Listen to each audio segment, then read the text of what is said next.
Hi, welcome to Infusion Health, the podcast. I'm comedian Chris Patrick, aka self-proclaimed power man, and I'm here with my co-host and significant other, Rach. Hey guys. Now today we got a we got an interesting show for you. He's a body type scientist, and this is one of the things that a lot of people don't realize. A lot of people start out, especially me, somebody who goes to the gym regularly.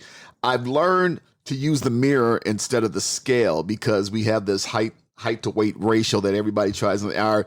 And also too, that when you lose muscle and you start lifting weights and start to gain muscle, you're going to gain weight but it's muscle weight. And we're going to talk about muscle weight as opposed to body fat and how they different. And we got, he's a body type scientist. His name is Marc Nelson. He's calling all the way from Santa Fe, New Mexico. Marc, welcome to the show.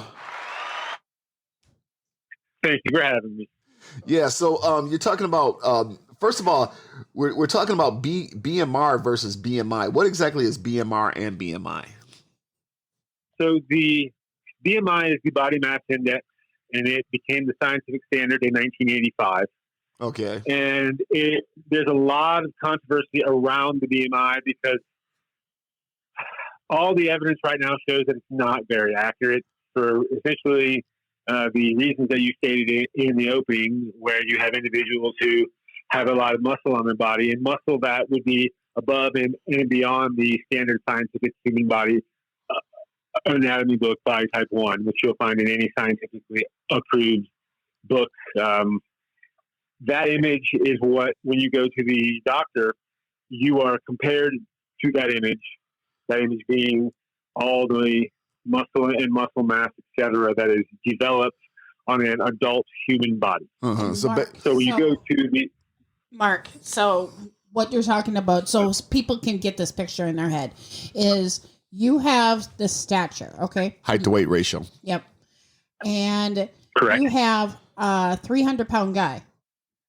Now, the BMI is going to say it's higher for the fat ratio on that person versus muscle ratio because it's not seeing it. The BMI does not see that. I know for myself. That's correct. Yes. I know for myself in the hospital, we weigh a 300-pound guy. It automatically calculates what the BMI is. But the problem with that is this guy works out in the gym all the time. He's a bodybuilder, and versus the other 300-pound guy that's eating the donuts all the time. Correct. So if we were to use an example of someone that the audience would know well, it would be somebody like Dwayne Johnson, the Rock. Dwayne Rock. Right. He's a large dude, and if you were to run his variables relative to height and weight, it's very likely that he would be quote unquote overweight or obese. But it's plainly clear that he's neither of those things. It's simply excess muscle mass on his body. Yeah. And yes, Yeah. Well, that's the thing too. Like I said in the opening, people start to work out, and the first thing they do when they go to work out, they hop on the scale and they go, okay, hey, I'm big. So then they start doing the cardio, and they do the cardio, and they're like, oh, I'm losing weight. And then they hit the weights, and they start to hit the weights, and they start to put on muscle mass. So they put on muscle mass, and they go and step on scale. Oh my God, I'm gaining weight. No, you're not gaining weight. You're gaining muscle, which is because muscle, when you gain muscle, you're going to gain weight. So you're gaining muscle weight, not fat weight. Right. And so this is really where body type comes into play, because so in the last decade or so, there have been new terms that have come into play. And the main term is called skinny fat. Uh-huh. And within skinny fat, we have cellulite, thin fat, loose skin, saggy skin, crepey skin, and normal weight obesity. Uh-huh. And all those terms, again, some of those terms have been around for a while, like cellulite, and others are newer, like normal weight obesity. Uh-huh. And the point of this is so obesity is defined as having too much fat on the body, not as being overweight, as having too much fat on the body. Yeah. Yet the BMI weight scale specifically tells you if you're overweight or obese simply because you are outside of what they consider a normal weight range, and they are not taking into account fat. And if they're not taking into account fat, then we're not getting a very accurate reading, because again, obesity is defined as how much fat is on the body, not being overweight. Yeah. And so the BMI is most certainly not very, very accurate, because it is a scientific fact that any part of the human body can be underdeveloped, including vertebrae and muscle mass. Mm-hmm. And if you have a part of the body that is underdeveloped, where it's lacking muscle mass, in place of that is skinny fat. Yeah. And that's why millions upon millions of people around the world are dealing with cellulite, et cetera, on their body, types of skinny fat. And they, no matter how well they do with dieting and getting down to within their safe BMI weight range, they don't look like the standard scientific human body anatomy book, Body Type 1, like mainstream doctors and scientists say that every human being is once they're within their safe BMI weight range. So skinny fat is a very important variable in this, and it's not being given the credence that it should relative to mainstream scientists and medical doctors. Yeah. So is that making sense? Oh, yeah. Yeah. Definitely. I kind of got a picture in my mind comparing Rock to like a sumo wrestler. You know, The Rock is 300 pounds. Exactly. And he's, you know, muscular. He works out every day. He has a lot of muscle mass to him, where a sumo wrestler has a lot of fat mass to him. They both weigh They both weigh the same amount, but their body types are both different. Right. And again, one has to ask why the sumo wrestler are all sumo wrestlers fat? From my experience, it appears that is a true statement, but I don't know sumo wrestling all that well. Right. But why? So is the fat on their body, does it stem from skinny fat, the underlying cause, because they are lacking muscle mass? Or are they simply just like some people out there who just are lazy? They eat too much. They don't really do exercise, even though sumo wrestling, I would assume, is exhausting. Yes. Yeah. Probably a very good exercise. But one has to ask why their body is so different than others. Is it simply because they are lazy and they are overeating? Because that's really what the labels that have been placed on obesity really are. Is you're obese because you're lazy and you aren't eating right, and you aren't doing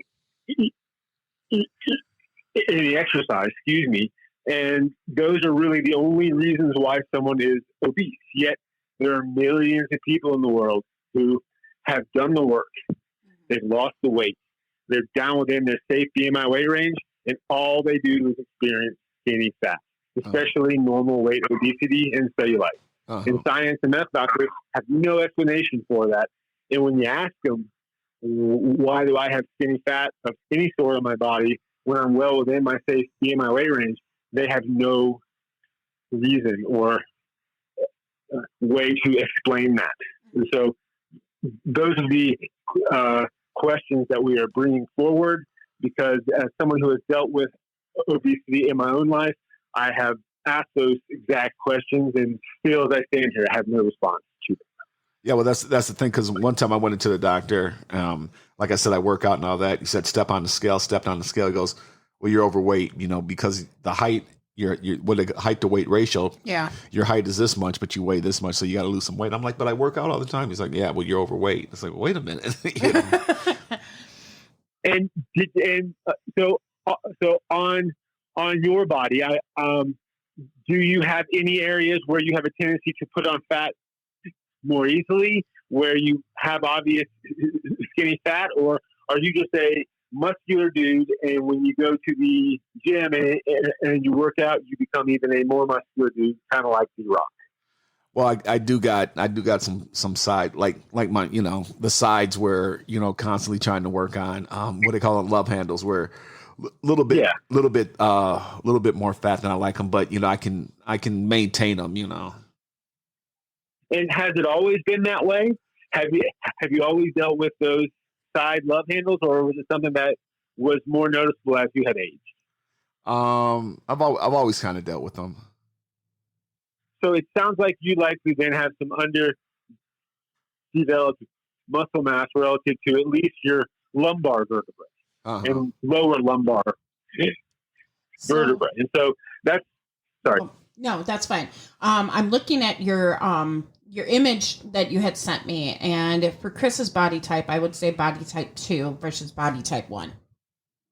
Which is what it sounds like. Yeah. And that would be why. Because again, if you go to our website and look at all of our research, we have hundreds of scientific quizzes now, and there are plenty of people out there who are body type 1 who have never experienced obesity, putting on fat, any of that. They've never experienced any of that. And then we have other people who claim that their entire life they have dealt with obesity, and they've never looked like a body type 1.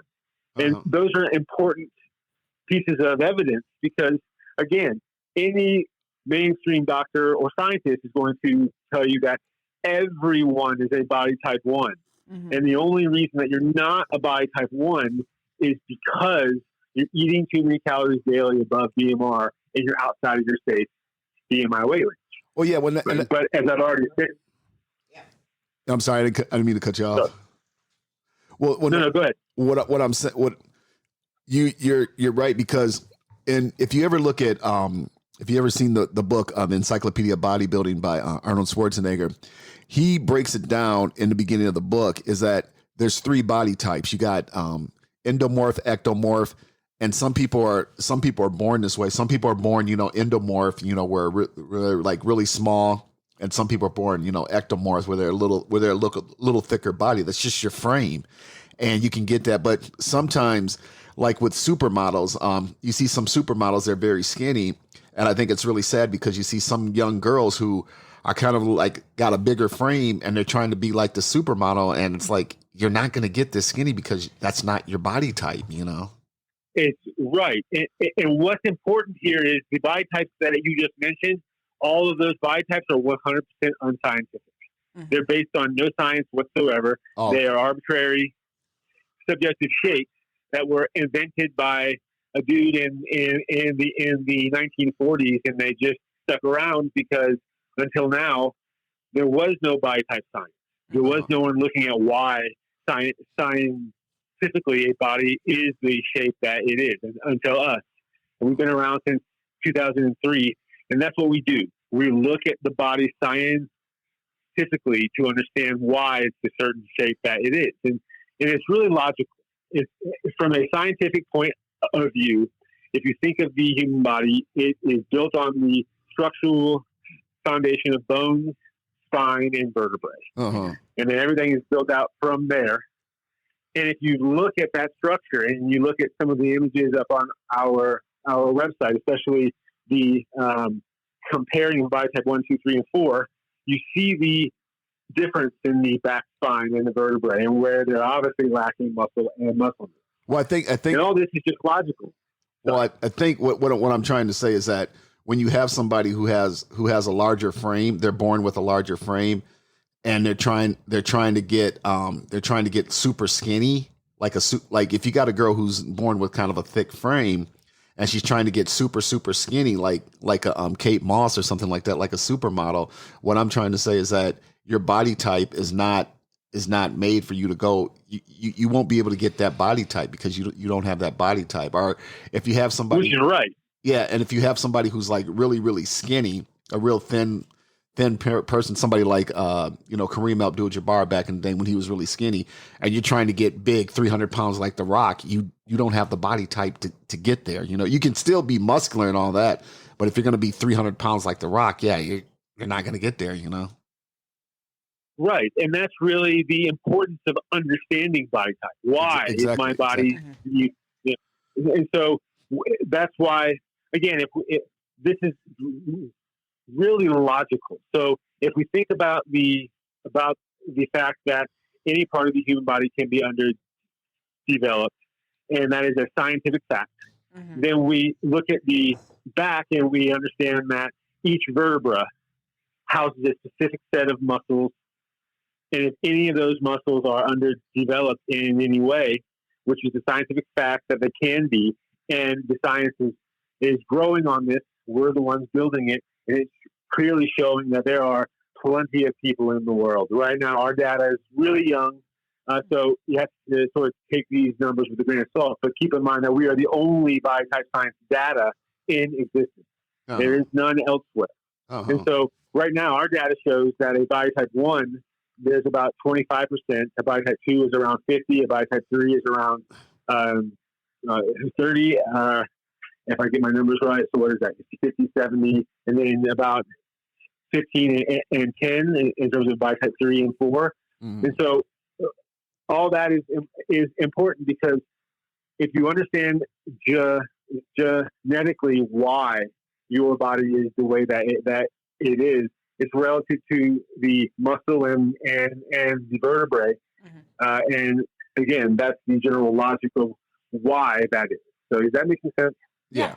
And I just want to say to the listeners out there, just because you have a small frame doesn't mean you can't work out. You can't put on muscle mass. You can put on muscle mass, but are you going to be 300 pounds? A good example is a comedian Carrot Top, who was really skinny. He started hitting the gym, and you look at him now, you're like, man, he's put on a lot more muscle, and he's gotten a lot thicker frame. But I'm not trying to say that to people out there who are really skinny that don't work out. Yeah, definitely work out, and definitely if you want to hit the weights, but are you going to get 300 pounds like The Rock? And my thing is, and a lot of them end up doing weight gain and stuff like that. Sorry, Rachel.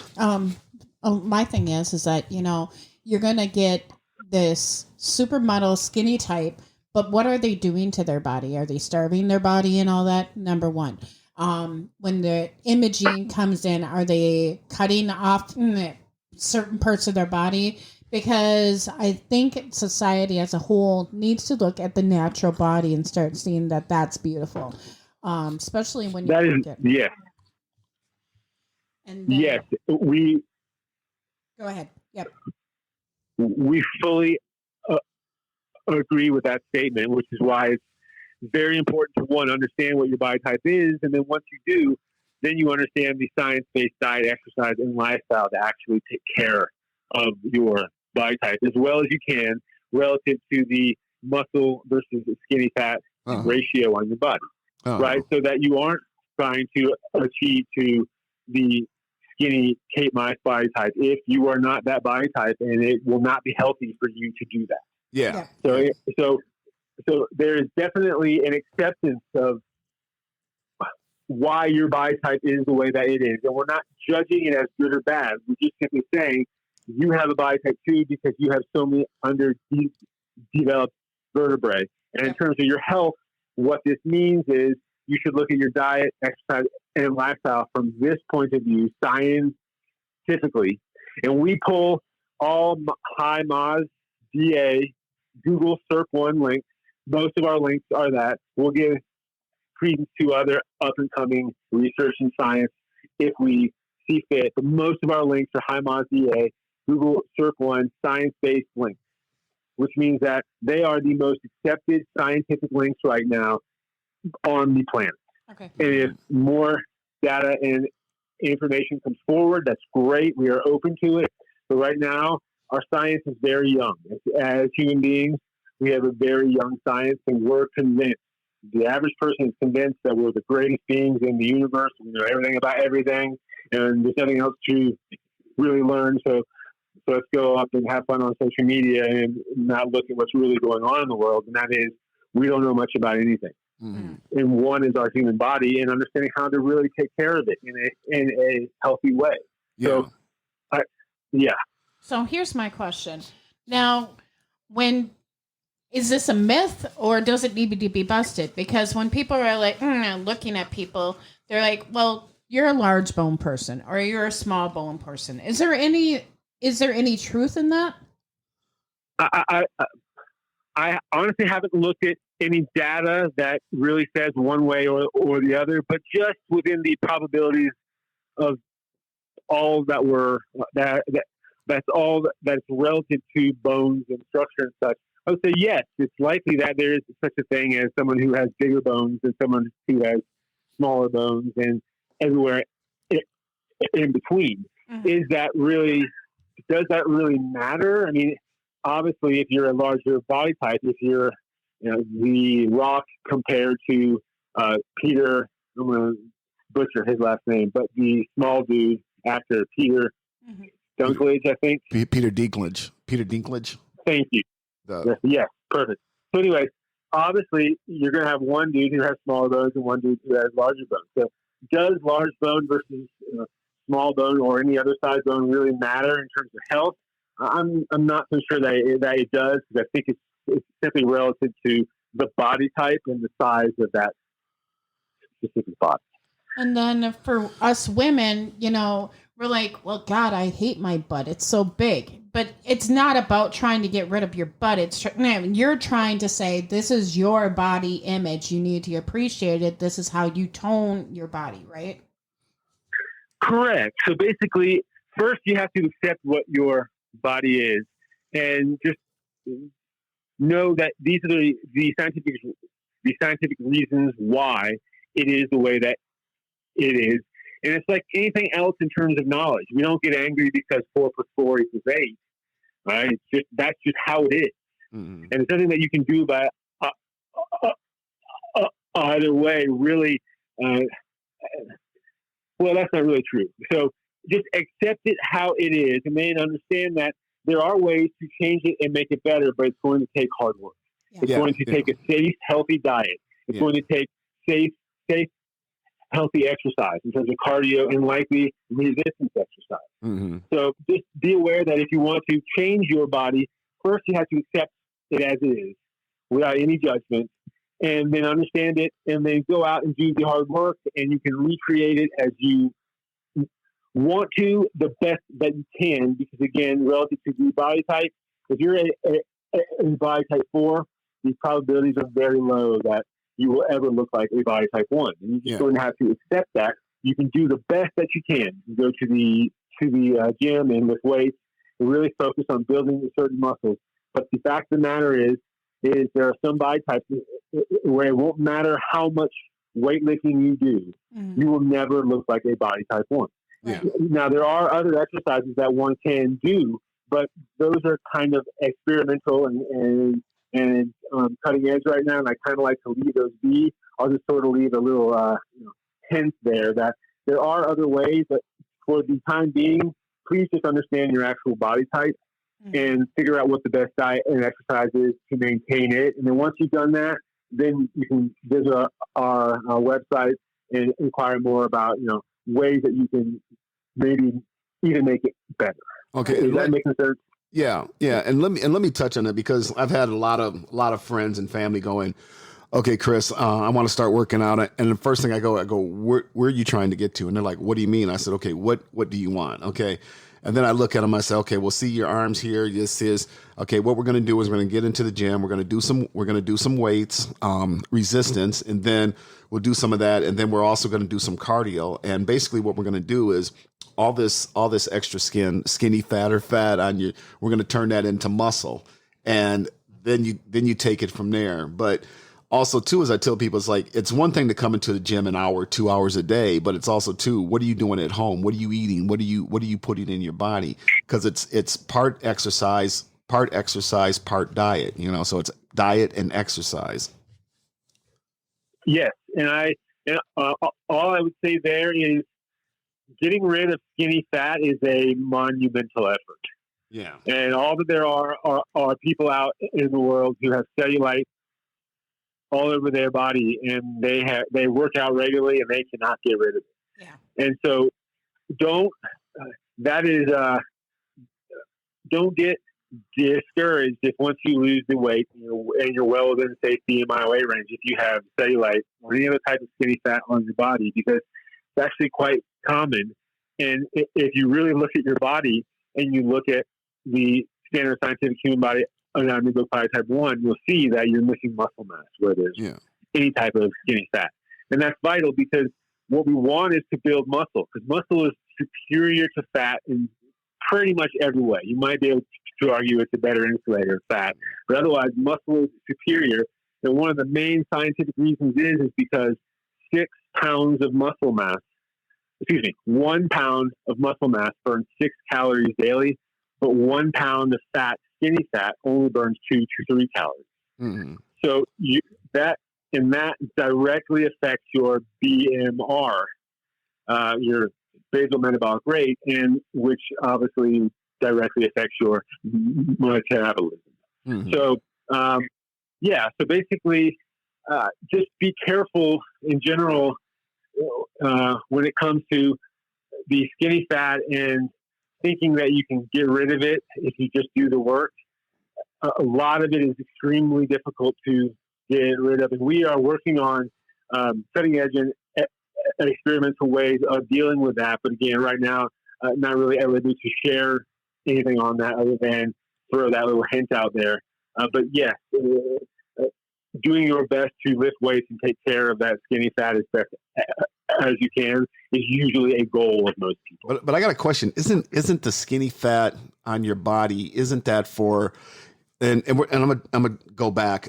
Isn't that for like back in the day when we were hunters, gatherers and all that, you're out in the cold. Wasn't that for extra, just for that little bit of warmth and that little bit of extra energy, especially for like the leaner months for like the winter time and stuff like that? So fat storage. Yeah. And that is definitely an evolutionary thing. So when you go and you look at the standard scientific human body anatomy book by type 1, do you see any areas on that image? Again, I'm just using the standard scientific image. Mm-hmm. So if anybody has issues with that, then go talk with scientists. Uh-huh. I'm using their standard. And in terms of their standard, right, there's nowhere on that body that really shows where there is fat stored, right? Mm-hmm. Where are we storing fat? But we know that that's true because that is simply the evolution of any species, is the ability to withstand long stands of a lack of food and water.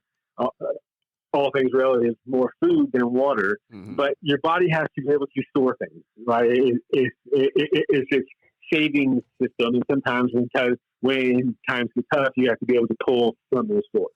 Yeah. The question is where does the body actually store that fat? Mm-hmm. Do we actually store it in fat on the body where you see it, where it's, here's my visceral fat, and it's just my body storing fat? When there are, again, up on our website and worldwide, and so up on our website you can look at the actual scientific data of real people that we've actually done a quiz on. But we also have a section about celebrity body types. Mm. So you can go and you can get a sense of that as well. Keeping in mind our research, and that we're not just throwing out celebrity body types. It's the reason that we use The Rock as our example is because most people know them. Yeah. Him, excuse me. Yeah. And so it's a way that we can express our thoughts and hopefully get understanding from that. Well, so anyway, I was thinking more like the bears, the animal, the bears, because when they go to hibernate, what's one of the things they do before they go to hibernate, they eat to get that extra fat for warmth for the hibernation. And so I was thinking our bodies like that too, because in the winter times, like back in the day, we were hunters and gatherers. So we needed that little bit of fat for the extra warmth through the winter, through the lean months when, we weren't going to be able to get food. So we had to they basically lived on nuts and berries and stuff like that until the spring came to where they could go hunting again, or, because meat wasn't readily available in those times of the year. Right. So again, the main question is where does the human body naturally store that? Yeah. Is it on the front end, right, where you see it on the side handles, or just anywhere else on the body, or is the standard scientific human body anatomy book image the right image because the human body stores that fat elsewhere around the actual organs and other places? That's the actual main question, because I agree with you 100%. We definitely store, and we need to store, and we need to restore those stores when we actually use them. Mm-hmm. All that is true. It's how do we really do that? And so this would be a really good question for your listeners to post some URLs about is, where on the human body is it natural for us to store? Because there are plenty of body type 1s, and you can go on our website and look, who don't have any obvious skinny fat on their body anywhere. So are we saying that a body type 1 has no ability to store fat because we can't see it? Mm-hmm. Right. Yeah. Yeah. And also too, Right. So, yeah, go ahead. So it's really about what do the evidence and facts clearly show. Right. And right now, all that seems really gray from my point of view because we're not certain, but it would be very nice to clarify that and understand better where are we supposed to put that fat weight on naturally. And maybe it's not every human body. Maybe some human bodies that developed in other parts of the world that life was harder and those things were more common. Maybe having fat on their body and actually seeing that fat in the side handles, et cetera, is normal. Mm-hmm. We just don't know right now. Yeah. But that's the whole point of science is let's see all the evidence, bring it forward. Let's have the actual conversation. Come to your website, go to our website. Let's talk about this.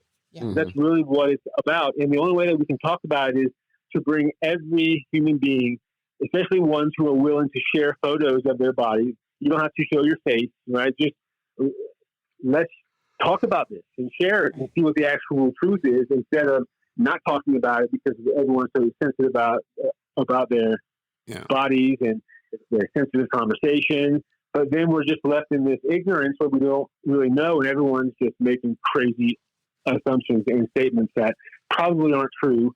And it would be nice to know if they are true. So that's really why we stick to the science. Yeah. We'd like to really know. So anyway. So as far as my statement, use the mirror, not the scale.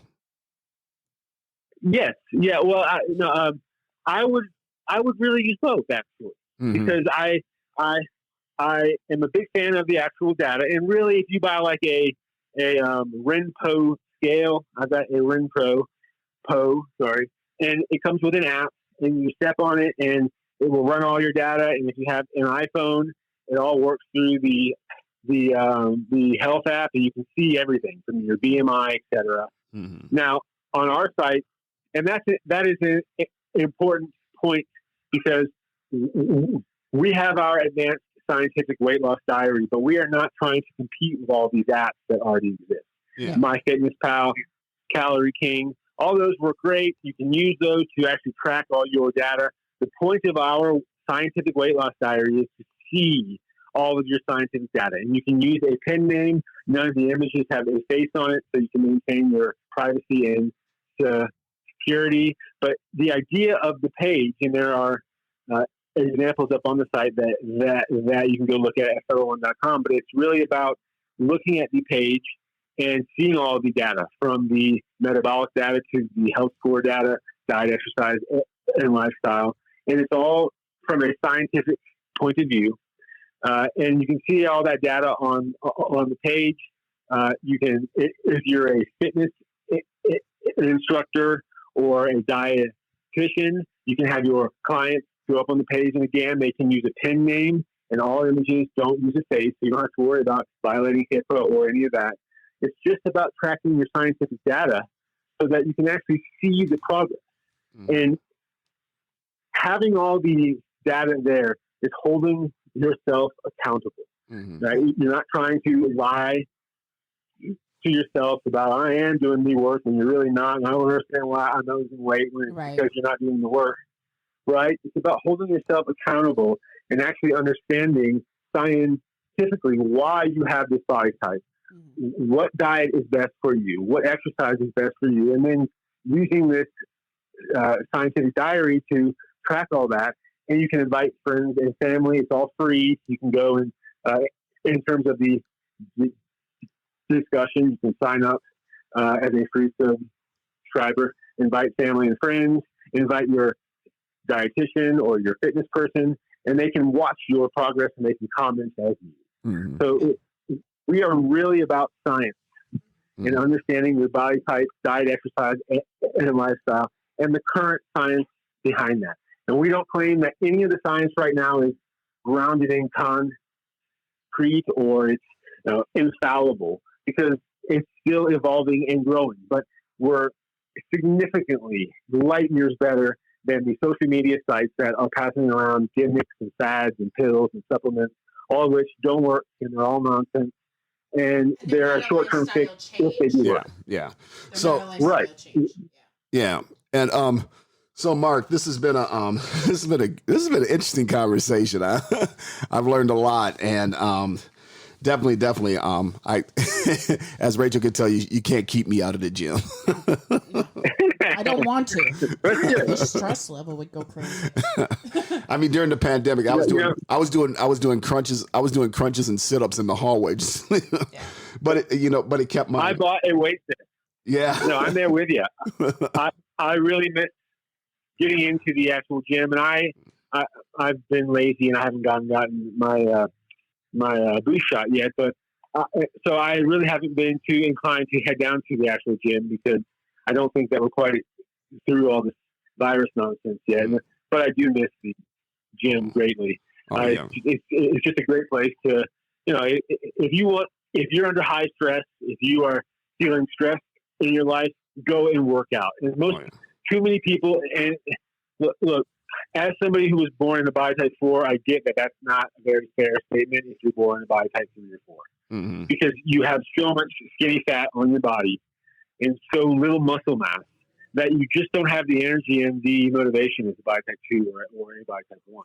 Mm-hmm. And so it's changing the mindset, because once I got out of the mindset that exercise was work and it was really enjoyable by finding the exercise that I really liked doing, then I no longer looked at it as work. And that changed everything, because now I enjoy going out and doing my hike. Mm-hmm. And I enjoy lifting weights. Mm-hmm. And I really wish, again, I could get back down to the actual gym, and I hope that I can. But yeah, it's really enjoying what you're doing and not looking at it as work. And that's a tough mindset to get to for a lot of folks, unfortunately. Oh yeah. So when you're talking about your website, we've come to an end of the podcast. If somebody wants to reach you and, like you said, post picture, where's you got a website or something they can go to if they have questions for you? Yeah, it's fellow1.com. Fellow1.com. And you can also check out our book. It's got sort of a risque name. It's called Overprivileged White Guy, and it's really the true story of the 4 body types and the research and such. And you can get that on the site as well at fellow1.com. Oh, okay. And Rachel, would you? Yeah, he'll send me the link and I'll get it in the description for you guys. So if you guys are looking to start an exercise program, looking to lose weight, and not quite sure where to go, definitely look up his website and find out what your body type is, and then go hit the gym or the weights or the whatever exercise you appreciate. Go buy some running shoes, start running, and go for it. Marc, it's been great having you on the show, and I'll let Rach close us out. Right, you guys, on history is born on lines of hate. On here, we're trying to build lines of love and make you guys your best advocates. Go work it out the right way. Have a great one. Take it easy.